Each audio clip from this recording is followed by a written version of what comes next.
How to remove password protection for Excel workbook.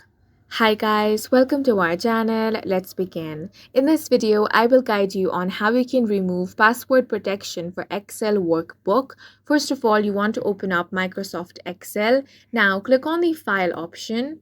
From here, you want to click on Info. Now you will find different options. Find the one that says Protect Workbook. Now click on this drop down.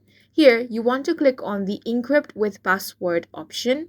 Once you click on this, you're going to find the current password over here. So if you want to remove the password, simply delete all of this password. Then click on the OK option. Again, you want to click the OK option. After that is done, click on the Save option. Once you have saved this Excel workbook, next time you open it, you will not be required to enter a password. And that's it for this video. If you found it helpful, please make sure to hit the like button and subscribe for more videos like this.